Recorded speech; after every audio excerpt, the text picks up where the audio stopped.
It's time for today's Face-Off on Fox Soul. Challengers Quan LX and Big Angry Adams, ready to go blow by blow on those hot topics. Face-Off on Fox Soul starts right now. If I was a bad I wanna me too. I wanna me too. I wanna me too. If I was a bad I wanna me too. I wanna trap me too. No freaky that I wouldn't do it to me. To me. I wanna me too. To me. I wanna me too. To me. I wanna me too. To me. If I was a bad I wanna me too.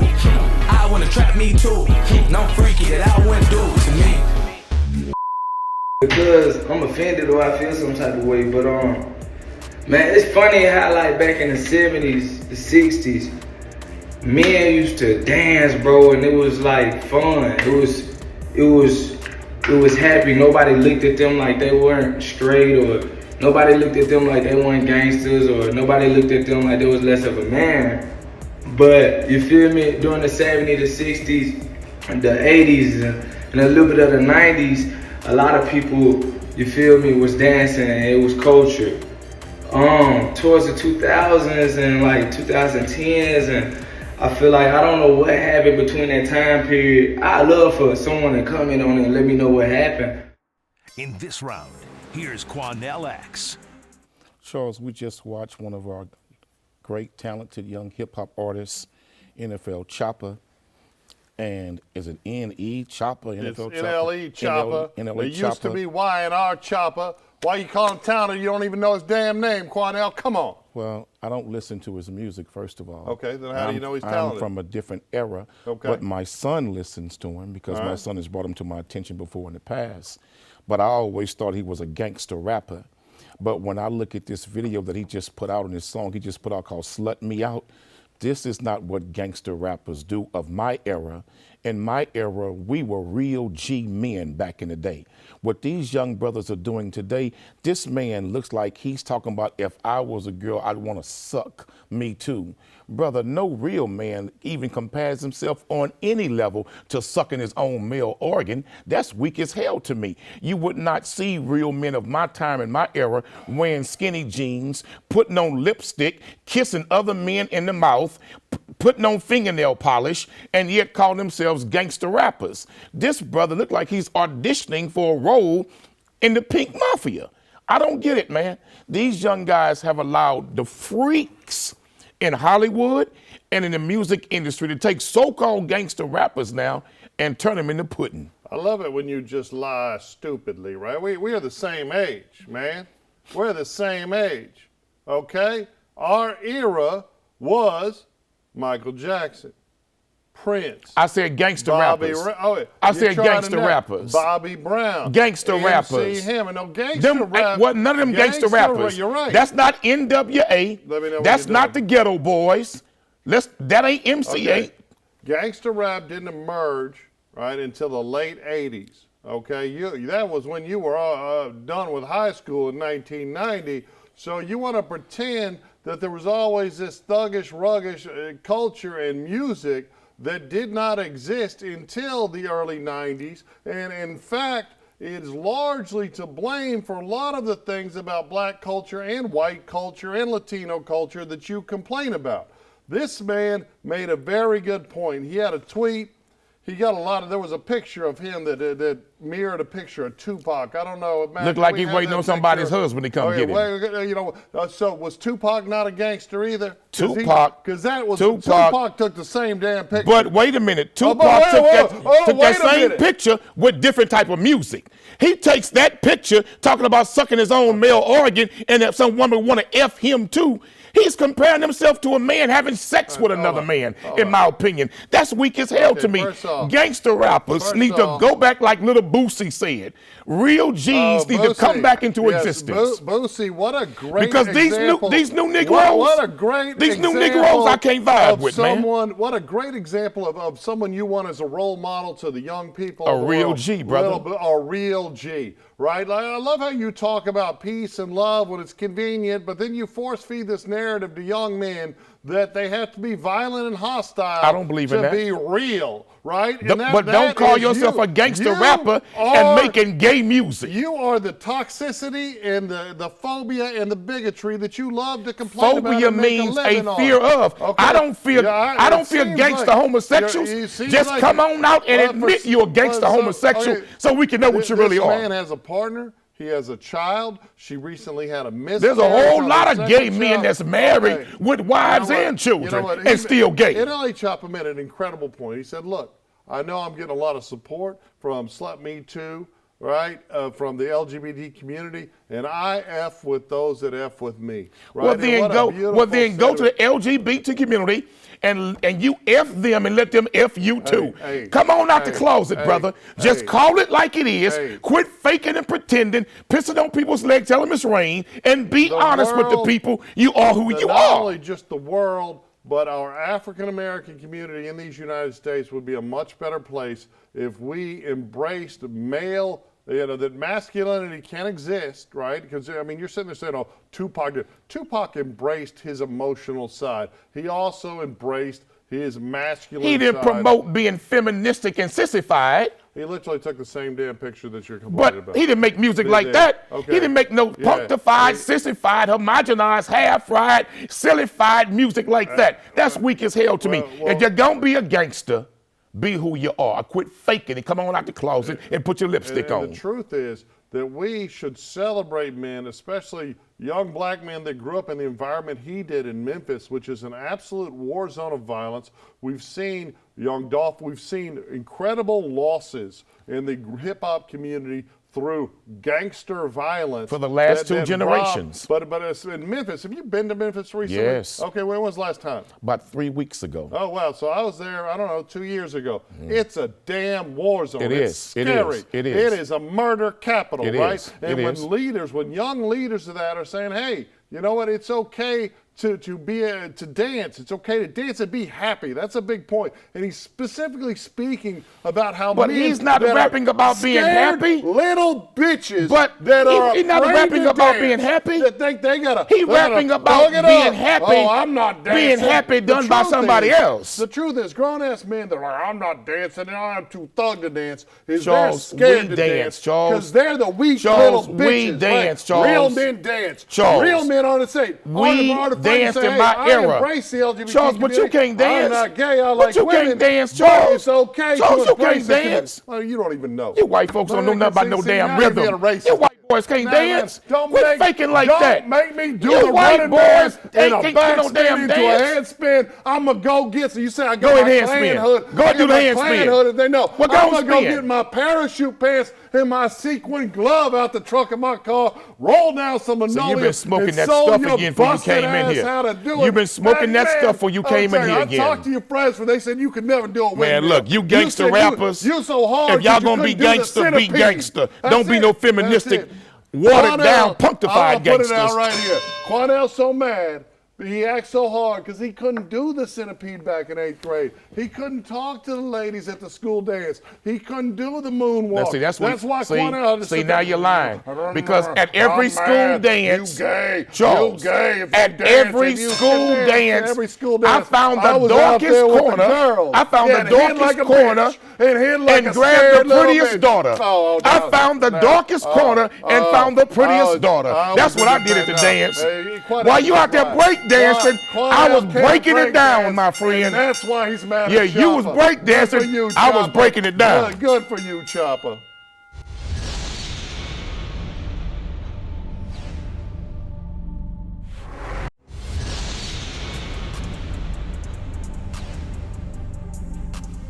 Surprise you to know that that's exactly how the law was intended. That's exactly how the U.S. government is designed. That's how everyone here has their land. They took it through adverse possession. So that's how the law is designed. You said if I've got 100 acres or 1,000 acres and somebody goes and gets in the corner of it and adversely possesses 5 acres of it, I'm not going to miss it. I got 1,000 acres anyway. Yeah, well, yeah. Can you tell me, if you're looking at 1,000 acres, could you tell me what 5 acres was? Hell yeah. But I don't know that. In this round, here's Charles Big Angry Adams. That was a prime example, Quanell, of a non-lawyer trying to explain a legal concept of facilitator greed. And it actually mirrors the argument of people that justified the looting and rioting during the social justice summer of 2020 by saying, oh, well, they're only stealing from large corporate giants and they can afford to lose all their TVs. But that is not the truth, right? Most of the looting was focused on small businesses and it destroyed small businesses. And for the same math, most of the squatting that is going on in liberal states like New York and California is being driven or being made against small landlords, people that own their house and went away for a month and came back and found someone in it. It's not being done against the corporate real estate owners who are far better equipped to respond to it and to monitor their property. Now in Texas, the great state, you got to spend 20 years in a property to adversely possess it. 20 years of open adverse possession. Now she is, according to the New York Post article about it, she is trying to help a client adversely possess 300 to 500 acres. You know why she's spewing this nonsense on Dr. Phil? Because of her greed, right? And then now, how do you facilitate greed in America now? For thieves, you talk about colonization. And it was amusing because it looked like it was a blonde-haired, blue-eyed white lady, but it is her just trying to articulate a reason to steal stuff from people. We aren't a nation where the people that own property today all came over on the Mayflower and fought the Native Americans for it. No, that's nonsense. Almost all of us that have real estate today have a mortgage, work our asses off to pay for it. And you hear these horror stories, right? We had them in Texas for a while because idiot mayors of left-wing cities had moratoriums on eviction, so people just moved in and refused to pay rent. But it has gone absolutely crazy in California, in New York, where people are having to pay their mortgage. They're being told if they cut off the utilities, it's a crime. So they're having to pay bills for people that snuck in their damn house. You sneak in my damn house in the great state of Texas, you know what I'm going to take care of? I'll take care of yourself with a gosh darn gun. All right? She's an idiot. Dr. Phil shouldn't have had her on the show. It's all complete nonsense. Charles, I am against adverse possession. You didn't say that in the commercial break. Come on. Can I finish? Go ahead. You ran your white mouth till you My got white mouth. Let me finish. My mouth is like Quit pink cutting or off red. a black man. Let a black man speak. I'm completely cutting Now, off a man let full me of say crap. this to you, sir. I'm against adverse possession. Then why are we I talking don't about think anybody should be allowed to just take somebody's property because they're not living in it at the moment and claim it to be theirs, creating fake lease agreements, bills in the name, etc. But what she was talking about was adverse possession, and she mentioned colonization. Adverse possession, I did a little research before I got here. Do you know when adverse possession was really implemented in America? It happened after slavery. And they used adverse possession laws to take land back from black people who had inherited some of the land after slavery. And after Jim Crow segregation legislation, that's how they was confiscating black land all throughout the South in America, claiming adverse possession. The original adverse possession people of America are white people, because America was not selling land to the Pilgrims. They was not selling land to Christopher Columbus. They was not selling land to Sam Houston, Davy Crockett and the boys. They stole the land by quote unquote adverse possession and claimed it for themselves. And so it is wrong to do it today, but how you think so many white people got rich right now to this day in America because they inherited financially and benefited from stolen land that was never in their family. I love it when you lie. That's the fact. This show should just be Quanell White lies. folks went all over the world stealing adverse land. possession. White people went all through Africa, Asia, South America, colonizing and stealing land. They set up shop in black nations and became the heads of those nations through colonization and stole and took their land. That's why Robert Mugabe in Mozambique took the land back from them after he expelled them and gave it back to black people. A wonderful job interrupting me, and I get it. I mean, your rhetoric is what fuels all the attacks. I'm whipping you with some facts today, baby. No, that's why you don't want to let me speak, right? Adverse possession is a common law concept that came over from the crown over here. It wasn't created after slavery to displace slaves. There was a lot of horrible stuff done to people in the Deep South after slavery was ended by the Emancipation Proclamation. There's absolutely no doubt. I'm not going to argue that fact, okay? But what you're doing is you're taking this legal concept that used to be a very high barrier, right, to adversely claim land that was absolutely not being used. It's, you know what's interesting is you can't adverse claim the government's land, right? But it is, because the government's going to screw everybody all the time. And see, this is what you talk about. You're all white people, blah, blah, blah, blah. You act like the overwhelming majority in raw numbers of people living in poverty in this country, oh my God, they're white people, right? And you have this very small... Because the majority shut up! in this country That's are the white time people. you interrupted me. The majority of America don't are interrupt white the people. white man. You got 175 million white people in America. Don't interrupt the white so man. So of course you're going to have a large number of poverty. Black man, white man. No, you don't want to hear me talk because you're lying, right? And the truth is that in raw numbers, the most people in poverty, the most people that don't land, that don't own land, well, they're white people because they're the most people in the country. On a per capita basis, right, it's black people. But I know per capita Black confuses... folks own the most land? No, they're the most in poverty per capita. I know per capita confuses you, so let's move on. You just created a whole lie. You just said, oh, adverse possession was created to displace black slaves in the South. No, it wasn't. That's exactly what it was used for in America. I'm not saying it wasn't That's used when it for became that, popular but in you America. Said it was created Adverse for it. possession was used and made popular in America to confiscate and steal black slaves' land after Reconstruction and after slavery. Your anti-white racism is what you white folks stole everybody's land on Earth. All in Asia, all through Africa. Central and South America, nobody stole more land than the white man. I know you don't want me to talk. Not a single person on the planet. You don't want me to You're talk. the biggest land baron and land thief on the planet. Your people. I got one house. I bought it. Your with my own damn money after working all the time to get it, after renting for a very long time. And you want to quote. So I guess you're responsible for all the black men that are attacking white women in New York. The attacking white women. Well, you said you. What do you mean attacking white women? Punching white women in New so York.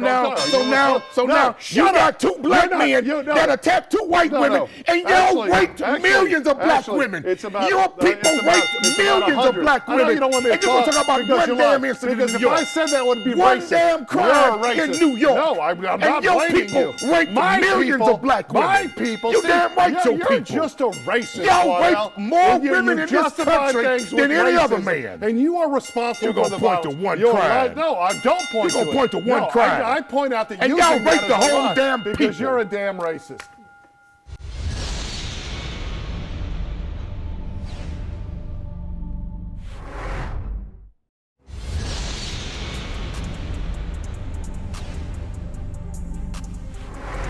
The teen's defense attorneys. Abigail. At this point, this murder charge is no longer. The grand jury put a stop to this case, which means this teen has no criminal wrongdoing in the case at this point.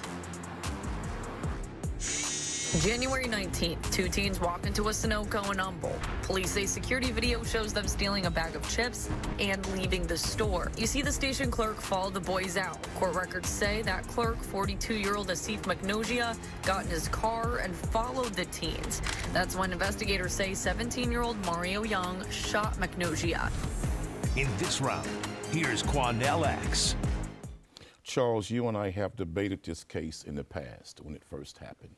And these two young men reached out to me to help them escort themselves to police custody because they both had murder warrants for their arrest.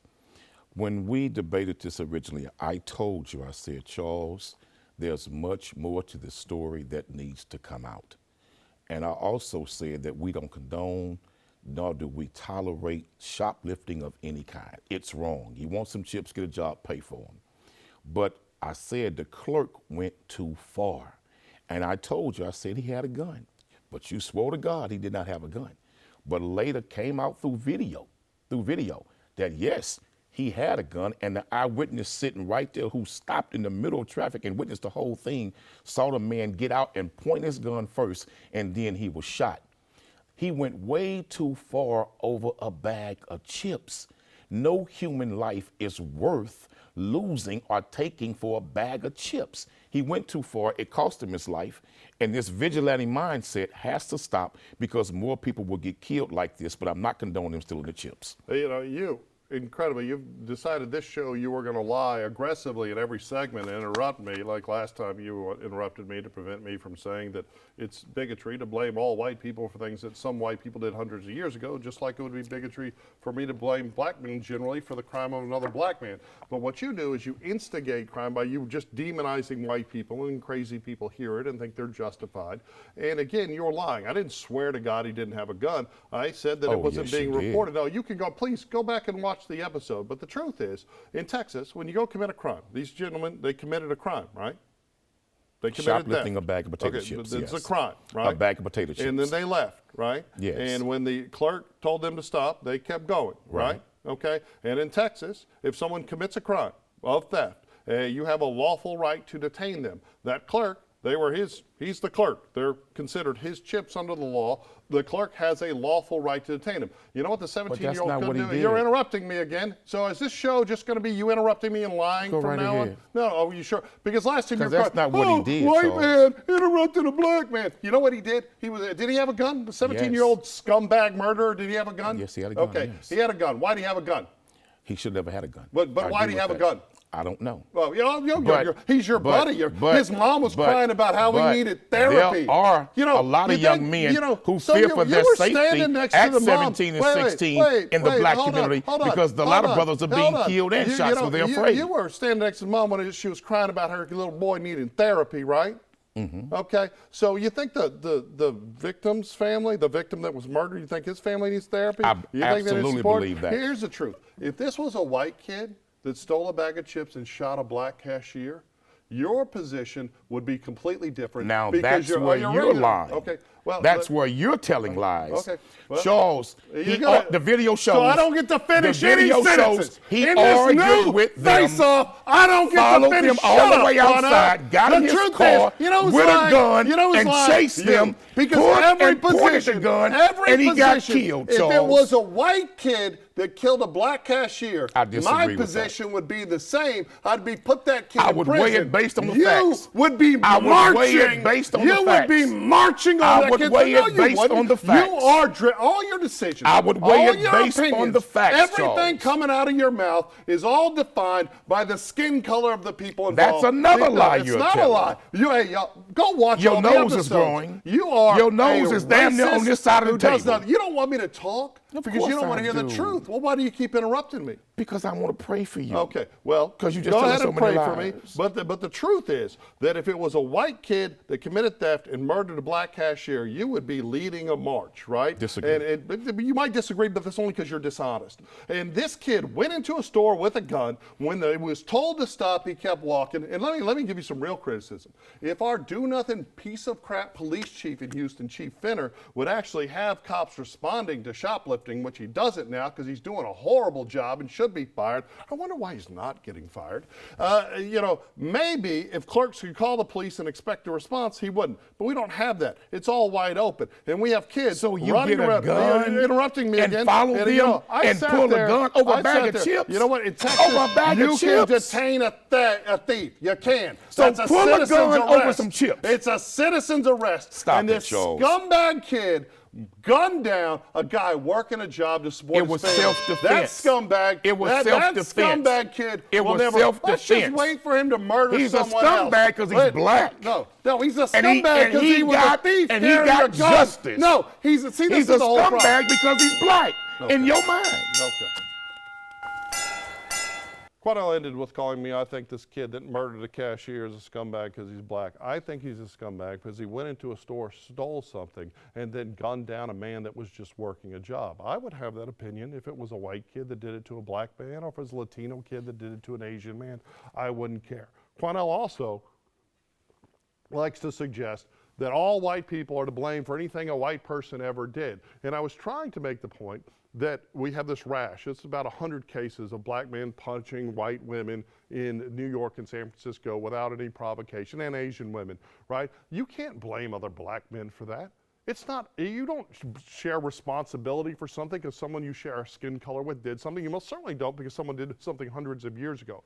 Who is to blame for it is dishonest, racist pigs like Quanell that suggest that white people have this inherent evil that they're born into, or white people have this inherent debt because of their skin color. None of us owe anyone anything except to be good moral people. I'll try to do that. I don't expect it from across the damn table. Well, brothers and sisters, he is so agitated and upset and angry because he's dealing with a black man that don't laugh when nothing is funny. I don't scratch where I don't itch, and I will never buck dance for racist white folks like him.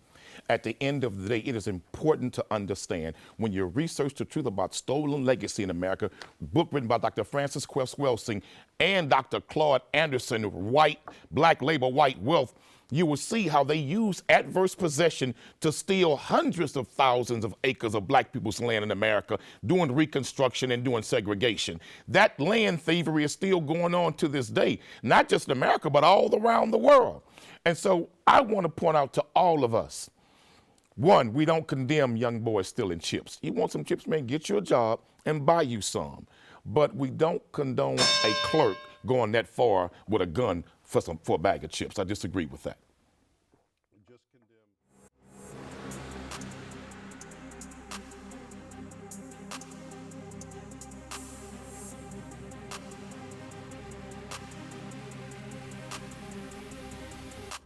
That's it for the Face-Off on Fox Soul.